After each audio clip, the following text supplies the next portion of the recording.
Hi everyone, I'm Jim Walther. I'm the chair of the Committee on Campus Governance, COCG, here at ESU, and we're here for the second Vice President Forum for this year, which is a special election.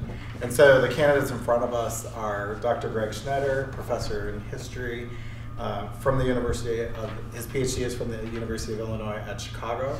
And our second candidate is Chris Stone, assistant professor in management, PhD from the University of Texas at San Antonio. So we will pass it off to them to give their statements. And would you like to go first? Okay. Well, as Jim said, I'm Christopher Stone. I teach management and organizational behavior over in the School of Business. I've only been here for a couple of years, but I've gotten quite attached to the small culture of the university.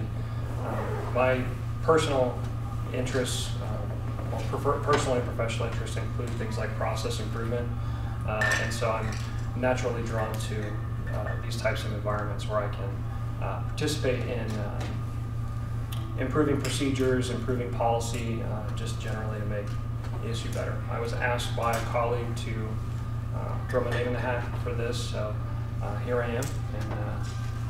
And if I were selected, then I would be just spend my time listening and learning and figuring out what I can do, how I can contribute to making ESU better. Getting ready to run the show yourself. What's that? There's a long training period until you have to run the show yourself. Right. I'm Greg Schneider. I'm a professor of history. I've been here, this will be my 20th year coming up in the fall, so I'm an old veteran. But I've only been on the faculty senate a couple of years in that time, and last year I was on, for the first time actually, on the faculty senate and was chair of the faculty affairs committee, and I repeated that this year. I ran for second vice president last year against Stephen Lovett, and repeated it again this year. I like the Senate, like being on especially the interaction with colleagues from across the university. I would say during my first decade or so here, I didn't have much of that because building your own academic and research career, I tried to shy away from the Senate as much as possible. But once on the Senate, I enjoyed the experience. I enjoyed the policy discussions and interaction with faculty, and would like to lead the Senate into the future, as well as get more involved in helping faculty and doing the best to shepherd in the interests of the faculty at ESU. so the one question probably that is always on everyone's mind is any changes or challenges or things that you see that the faculty may, as the voice of faculty on campus, that you immediately think of as that's where that voice needs to be? I think that there's two challenges. Obviously, the budget continues to be a challenge, and whether or not we can continue with programs that we have now, or whether or not there'll be reductions in programs going into the future. That's something that's entirely out of the Senate's hands with the politics in the state. But certainly, if the Senate acts as a voice for pushing for what's good for the students of Kansas, as well as what's good for universities in Kansas, we can perhaps make a difference there in terms of getting the support we need to do our jobs. Secondly, I think certainly issues having to do with faculty rights and responsibilities. This is constantly discussed in the Senate. Issues involving adjuncts, issues involving online teaching, and what the future of tenure is. These are all discussions I think are coming down the pike eventually. I mean, I don't think we're there yet, but certainly in the future we'll have some of those issues raised, I would guess. So I agree with Greg. Those are great issues, obviously, and these are things that are on our mind. One of my few real thoughts going into this was that I hadn't really heard much positive about the Faculty Senate. People kind of grumble when Faculty Senate comes up, but I would like to see more of an effort to reach out to the faculty, especially the younger faculty, and get them involved so that they know what's going on, and so that we have more voices participating in Faculty Senate and not just the senators themselves. We actually have our colleagues stepping up and participating in letting us know exactly what it is that they want. So, yeah. I think one of the good things Rob did this year is giving his email blast of what the meetings talked about. I mean, to the whole campus. That's really helpful, I think. Because I mean, we can meet once a month with our colleagues and you get busy and you forget to fill them in on what's going on. But Rob following through with that weekly or bi-weekly update about what happened in the Senate is very helpful. I think what would probably also be helpful is that if any of the other people that have came to today's forum, if you have any questions from the floor. I'm Mary Reedy, School of Business, and before I served on the Faculty Senate for 6 years. And I agree with you, it's a great way to be involved and meet people from across campus. But over the course of those 6 years, of course, I've seen very different leadership styles from the different Faculty Senate presidents. So I just wondered how each of you would describe or how you anticipate what your leadership style would be. I'm very laid back. I run a committee now that we haven't had a lot to do, which is maybe fortunate. I don't run COCG, which is always saying a lot to do. It's unusual for faculty. Yeah, I've heard that. I mean, it struck me last year that we had difficulty finding even things to have meetings about. This year we're getting a little better, but still, struggling to find issues to meet about. But my style is very laid back. I'm very open to different viewpoints. We've had some pretty good exchanges in our committee, some fiery ones. We have at least 2 or 3 fiery members of the Senate on my committee, which is fun. And I like to have that interchange and like to hear those different points of view and try to moderate them and try to come up with some consensus. So I would say I'm a consensus builder, a good listener, somebody who doesn't try to lead from my own perspective, but get different viewpoints and find out what's best for what the faculty would like. So, well, in my experience, I typically take a servant leadership kind of role. So I see myself, if I'm chairing right now General Education Council and Diversity Education Committee, and what I do on those is I pretty much just say, this is what we're charged with, here are the goals that we have set forth, how would you all say we get there? And again, trying to, the best I can, moderate, facilitate the discussion, make sure everyone's voice is heard, and not really try to push any personal agenda on those committees. Even though I do have an opinion, I tend to hold back and see if anyone maybe brings up that same opinion so it doesn't come directly from me. But generally, that's what I like to do. I see any kind of position like that where you have some sort of responsibility over an area as more of the one managing the resources and just kind of making sure that everyone has what they need to do their job. So. Thank you. Other questions? I'll do a follow-up if I can. Great, absolutely. You sort of adverted to it that, at least in my experience in Faculty Senate, regularly there are a couple of voices that are heard often and passionately, which is good, and many voices, again, within Faculty Senate that aren't, for a variety of reasons. Thoughts about whether that's good, bad, or indifferent, or what you might do about to encourage, again, not outside Faculty Senate, which is another, I think, important issue, but within Faculty Senate. I think getting back to what Chris said, I mean, getting younger faculty, new voices, to be encouraged to speak up, to say things, to be involved is useful. How do you do that within the context of the Senate? It's oftentimes difficult because you have some strong personalities who might tend to dominate discussion. But yesterday in Senate, we had a good discussion about a grade change matter, and what, about 10 people talked? 10 different people had opinions, and discussion went on for a good long while. So that's pretty good. And the weapons policy last year, which was a big deal, of course, we didn't really have a lot of say in doing it. We had to come up with a policy, but certainly there was a lot of discussion and some pretty good discussion about that as well. So at least in my experience on it so far, there hasn't been a lot of people who are hiding in the background. There's been a lot of vibrant discussion about these issues from a variety of different perspectives and some kind of good arguments too.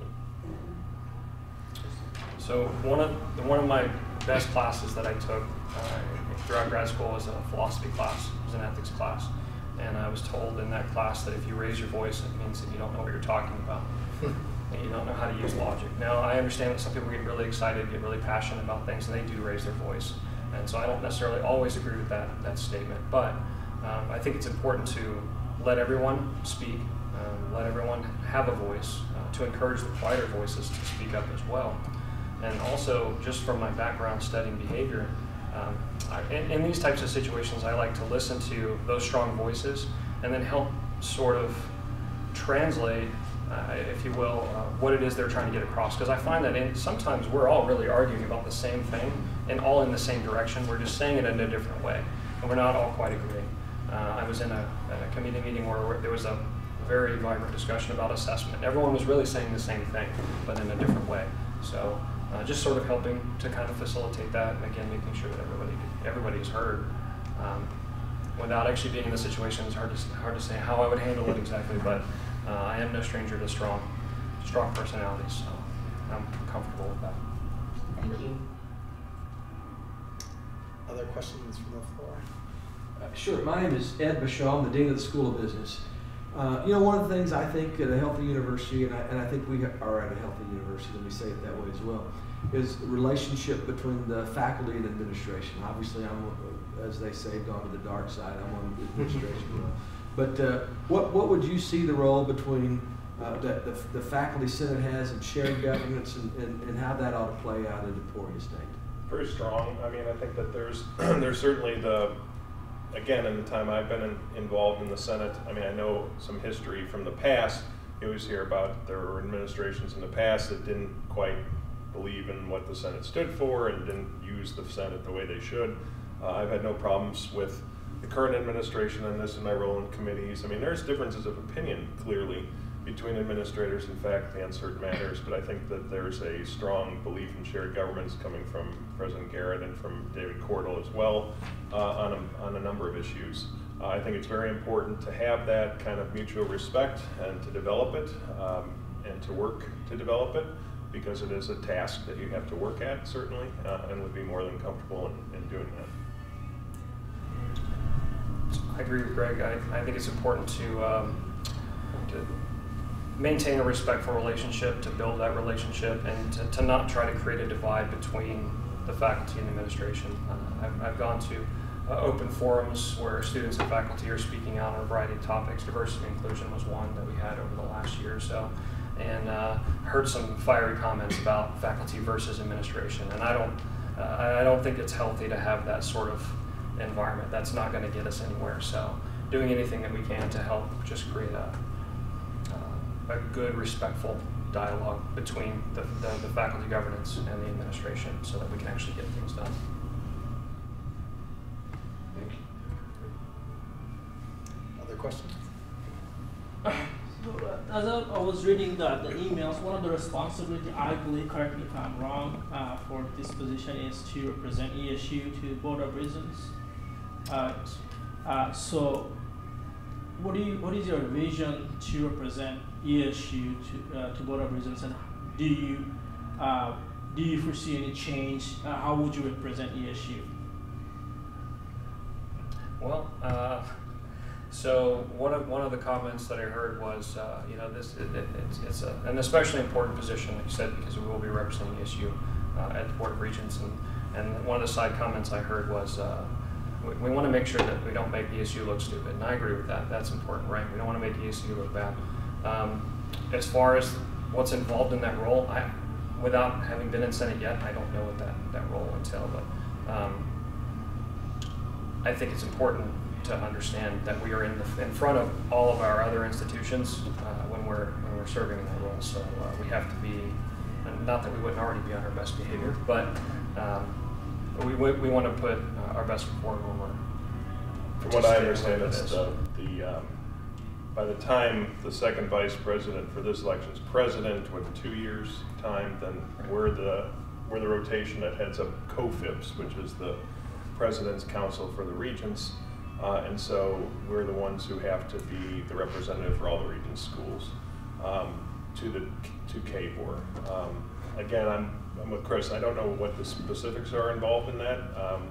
I'm certain that Rob and others, Stephen, next year will fill me in on that sort of thing, and I will get a chance to go to those meetings, certainly if I'm elected second vice president. So that's something that we would learn about. I had also talked to Cheryl Lidsey, who had to do that a few years ago, and who had to, you know, bear that burden when she was president. She said it's a lot of work, but it's enjoyable. She had that issue of the Twitter policy, I think, or the social media policy that exploded. So that was pretty controversial, and her name was in the news quite a bit, certainly. So it's a matter of, you know, I think representing the faculty the way you would here as president of the Senate here, but on a wider level with the whole state region system. It would be the same kind of issues and same kind of beliefs and groundwork for me.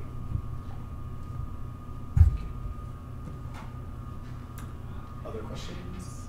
Comments? All right, sounds good. Do you have any closing remarks? I don't believe so. I think I just think that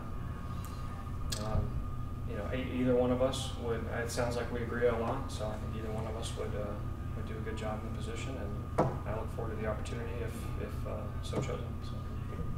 All right, so some key dates for those of you watching on video. The video link, the voting link will go out later via email today, and will be open until Friday, the 17th of November. And then after that point, the election will be certified by COCG later in November, announced throughout usual university channels. So thank you so much for your time. Thanks for everybody coming today.